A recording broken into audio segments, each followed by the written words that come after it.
Lui qui n'a point épargné son propre fils, mais qui l'a livré pour nous tous, comment ne nous donnera-t-il pas aussi toutes choses avec lui? Ce que Dieu est prêt à faire avec l'homme est tellement grand et merveilleux qu'il n'a pas épargné son propre fils.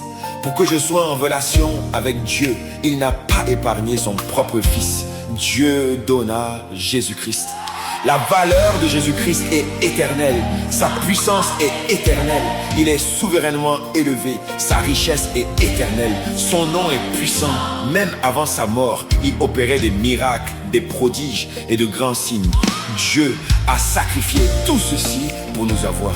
Et maintenant qu'il nous a, nous le limitons, nous le regardons comme celui qui guérit juste. Mais Dieu veut produire des choses éternelles avec nous.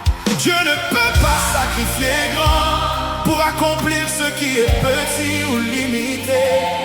Dieu ne peut pas sacrifier grand pour accomplir ce qui est petit ou limité. Je ne dois jamais limiter ce que Dieu veut faire avec moi. Je ne dois jamais limiter ce que Dieu veut faire au travers de moi. Pour moi, il a sacrifié celui qui est grand, c'est pour que je sois grand. Pour moi, il a sacrifié celui qui est puissant, c'est pour que je sois puissant. Pour moi, il a sacrifié celui qui est riche, c'est pour que je sois riche. Tout ce que Dieu a fait pour moi, ce n'est pas pour accomplir de petites choses avec moi, mais pour accomplir des exploits. Ma relation avec Dieu, c'est pour accomplir de grandes choses à l'image de Dieu. La petitesse ne vient pas de Dieu, la limitation ne vient pas de Dieu. La petitesse ne vient pas de Dieu, la limitation ne vient pas de Dieu. Pour comprendre ce que Dieu veut faire avec moi, je regarde à ce qu'il a sacrifié pour moi.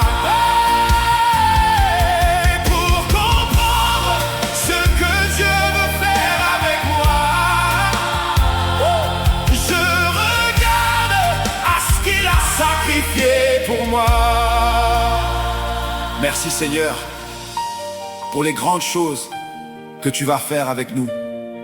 Au travers de tous ceux à qui nous prêchons l'évangile, je suis participant et je reçois de Dieu ce qu'il a donné à Jésus-Christ.